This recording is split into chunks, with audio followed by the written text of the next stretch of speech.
Hindi ako si Mon. Ako si Marlon. Pero last day na namin sa Hong Kong ngayon.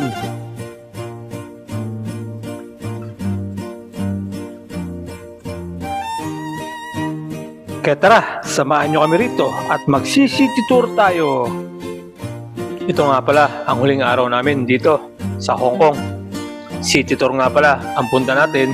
Diretso, papunta na rin sa airport. M+ nga pala ang unang pinuntahan namin. Grabe, napakaganda pala dito. At habang inaantay pa namin ng iba pang kasama, eto, may konting briefing lang ang tour guide namin. At ito nga lang pala, ang napakagandang view dito. Talaga namang napakaganda, di ba?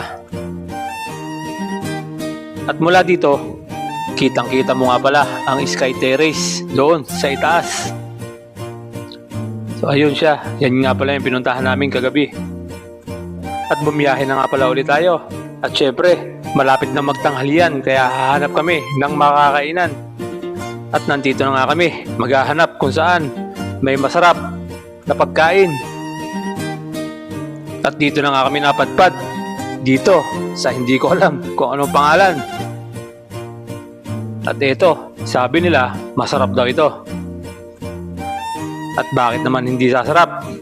Tingnan nyo naman, Michelin sila mula 2019 hanggang 2022. At ito na nga, humanap na kami ng pwesto.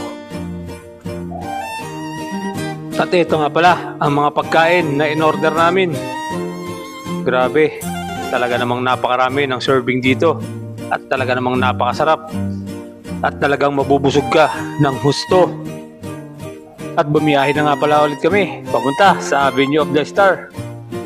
At nakababa na nga pala kami. Medyo malayo ang lalakarin namin dahil medyo mahaba na rin ang pila ng drop-off ng mga bus dito. At ang unang gagawin nga pala namin dito ay sasakay ng ferry. Ito, hinahanap na namin at baka maiwanan kami. At tamang-tama, ito, parating na ang sasakyan namin, ang HK Water Taxi. Kaya tara, pumasok na tayo dito para makahanap na ng magandang pwesto. At ito nga pala ang iba kong mga kasama. Kahit pinauna ko na sila para meron silang taga-video.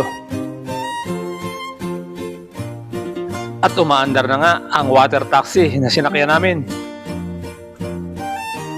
At ito, may nakita pa kaming lumang design ng fairboat. At ito, malapit na nga pala kami dito sa kabila. Magbababa at magsasakay lang pala dito. At ito, malapit na kaming gumilid para sa mga sasakay at sa mga bababa.